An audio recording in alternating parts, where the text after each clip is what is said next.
ঘুম থেকে উঠে দেখি সূর্যের তাপ প্রচণ্ড পরিমাণে, তো করার কিচ্ছু নেই। আমাদের প্রত্যেকটা মেয়ে বউদেরই কাজ, মানে সকাল সকাল কাজ যে ঝাড়ু দেওয়া, ঘর মোছা, এটার থেকে আর কি শুরু হয়। তো hey guys, welcome back to my channel. কেমন আছো তোমরা সবাই? আশা করছি সবাই ভীষণ ভালো আছো, আর আমরাও কিন্তু খুব ভালো আছি। তোমরা কেমন আছো একটু কমেন্ট করে জানাবে, ঠিক আছে? তো তোমরা দেখতেই পারছো আমি সকালবেলা উঠে ঘর ঝাড়ু দিয়ে সোজা চলে এসেছি ঘর মুছতে, ঠিক আছে? এটা আমার মানে প্রত্যেকটা রেগুলার ডিউটি তোমরা বলতে পারো। সকালে ঘুম থেকে উঠে ঘর মোছা, ঘর ঝাড়ু দেওয়া, এটা আমার একদম থাকবে। তো দেখো উঠেই যা প্রচণ্ড পরিমাণে গরম, ঠিক আছে? যা গরম দেখেছি। আর তোমরা কিন্তু দেখতেই পারছো আমার ঘর মোছা স্টিকটা, কিছু মনে করো না। এই স্টিকটার বয়স কত হলো তোমরা একটু কমেন্ট করে জানাও তো, স্টিকটার বয়স কত হলো। তো ঠিক আছে, আমি বলে দিচ্ছি, এই স্টিকটার বয়স হলো মানে 4 বছর আর কি চলছে। সোনা যতদিন হয়েছে, জন্ম হয়েছে, এই স্টিকটারও আর কি ঠিক ততদিনই তোমরা বলতে পারো। তো 4 বছর চলছে, তো 4 বছর ধরে আমি ওই একটাই দিয়ে আর কি ঘর মুছছি। আমার যা আমাকে অনেকবার বলে যে দিদিভাই এই স্টিকটা তুমি চেঞ্জ করো, তাও আমি দেখো করছি না, কারণ এটা দিয়ে মুছতে আমার ভালোই লাগে, ঠিক আছে? মানে একটা হয় না যে এই জিনিসটা ব্যবহার করতে করতে তার প্রতি একটা মায়া এসে যায়, তো সেরকমই পরিস্থিতি হয়েছে আমার। মানে এটা দিয়ে মুছতে মুছতে যে না, যতদিন চলছে চলুক, কি আছে, যখন নষ্ট হবে তো ফেলে দেবো। ঘর তো মোছা যায়, কাজ তো হয়, তো ওই জন্যই আর কি আমি ফেলছি না, ঘর আর কি মানে ইউজ করেই যাচ্ছি জিনিসটা। আর এদিকে দেখো স্নান টান সেরে সোজা চলে এসেছি ছাদে জামা কাপড় মেলতে। দেখতে পাচ্ছ সূর্য মামার একবার জ্ঞানটা দেখো। সূর্য মামা একটা রিলস বেরিয়েছে না ইনস্টাগ্রামে, যে সূর্য মামা সূর্যের তাপটা একটু কমাও, ভাগ্নিরা তো কাল্লা হয়ে যাচ্ছে। তো ঠিকই অবস্থা, দেখো সূর্য মামা প্লিজ একটু রোদের তাপটা কমাও। দেখো তোমাদের মানে ভাগ্নিরা একদম কাল্লা হয়ে যাচ্ছে, কি বলবো তোমাদের। তোমরা একবার ওয়েদারটা দেখো, প্রচণ্ড পরিমাণে গাইস রোদ, গরম, কি বলবো, এত গরম পড়েছে এখনই, আরও তো দিন আছে।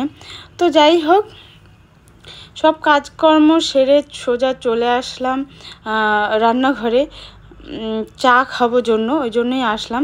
তো তোমরা জানোই আমি লাল চা খাই, তো সকাল সকাল আর কি এই চা দিয়ে আর কি দিনটা শুরু করলাম, যে 1 কাপ চা না হলে আর হয় না। তো যাই হোক, চাটা খাওয়া কমপ্লিট, সকালবেলার কাজকর্ম মোটামুটি কমপ্লিট।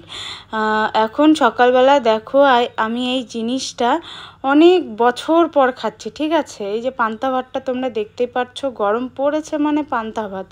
হ্যাঁ ঠিক আছে, যারা পান্তা ভাত খেতে ভালোবাসো তারা একটু কমেন্ট করে জানাবে। আমি কিন্তু আজকে অনেক বছর পর আজকে পান্তা ভাত খেয়েছি। আর পান্তা ভাতে নিয়েছি কাঁচা লঙ্কা, পেঁয়াজ, তেল আর লবণ।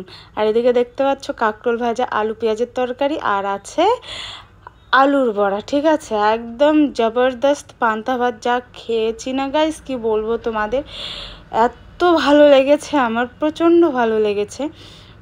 অনেক বছর পর আজকে আমি এই জিনিসটা খেয়েছি, খুবই ভালো লেগেছে। সেই বলতে পারো বিয়ের আগে খেয়েছি, তারপর এখানে বিয়ে হয়েছে, তারপর আর খাওয়া হয়নি।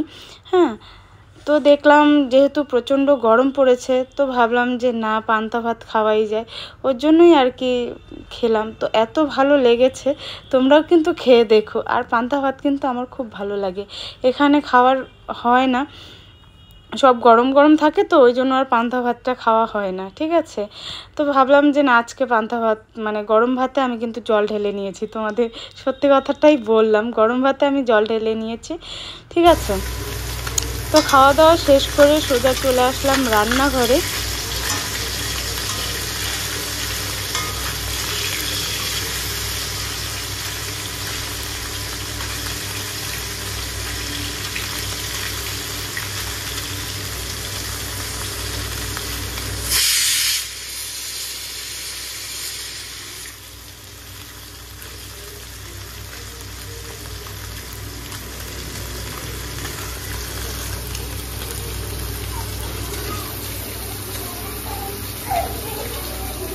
তো আজকে দুপুরে রান্না হবে, ঘুগনি হবে, আর নদীর মাছ নিয়ে এসছে, ওটা দিয়ে আলু বেগুন ডাঁটা চচ্চড়ি হবে।